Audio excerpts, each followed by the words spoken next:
Here's a question that could win or lose you your FPL league. What if the difference between winning your mini league and getting ghosted by your friends comes down to a 32-year-old midfielder most people forgot was even at Arsenal? Let me explain why Christian Norgaard's move to Everton isn't just a throwaway summer transfer. It's a potential FPL earthquake waiting to happen. Look, I'll admit it. When I first saw Norgaard's name pop up as an Everton signing, I thought it was a prank. The guy who became a Premier League champion while starting fewer games than my Sunday league teammate?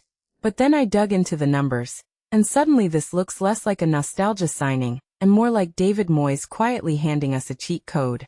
Let's unpack the Arsenal paradox. Norgaard had the worst timing in football history, joining a title-winning team right when he'd stopped being the main guy. But here's what that one Premier League start last season actually reveals. Arsenal's depth was so absurd he couldn't get minutes, but that same environment forced him to develop habits that'll now make FPL managers weep. Think about it. When you're fighting for scraps at the Emirates, you don't get points for good effort or vibes. You have to produce tangible stats every second you're on the pitch. And man, did he ever. The real story here isn't about goals or assists, it's about DEFCON.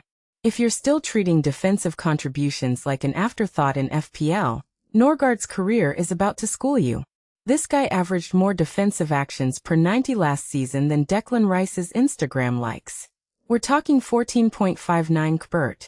That's Elliot Anderson territory, but at a £5 million price point that feels like a mistake. What's fascinating isn't just the volume though. It's the consistency. When I saw he maintained that rate across 4 seasons. That's not luck. That's a skill set carved through years of fighting for relevance at the top level.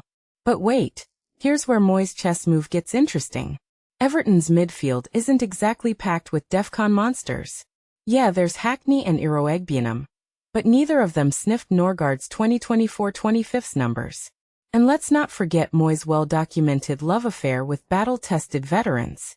The guy who kept Phil Jagielka starting into his 40s is suddenly giving us a 32-year-old with nothing to prove and everything to gain. From my perspective, this feels like the perfect storm. A coach who values grit, a player who knows how to maximize limited opportunities, and a system that rewards defensive output like never before. The deeper implication here? We might be witnessing the evolution of the cheap midfielder archetype. Gone are the days when £5 million meant you prayed for a set-piece goal. Now, with DEFCON in play, we're looking at players who can legitimately return 4+ points per game through sheer work rate. Norgaard's entire career has been preparing him for this meta shift.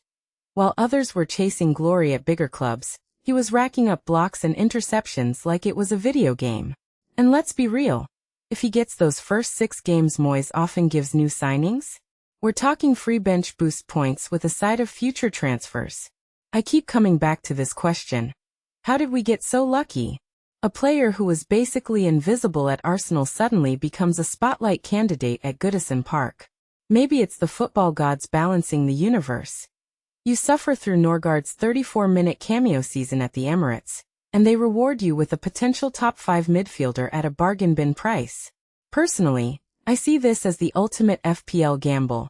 No emotional attachment required, 0 expectations, and a ceiling that could make your friends wonder if you've been secretly working with an algorithm. So here's my challenge to you. When your league mates are chasing the same overpriced stars, will you have the guts to punt on a 32-year-old with a point to prove?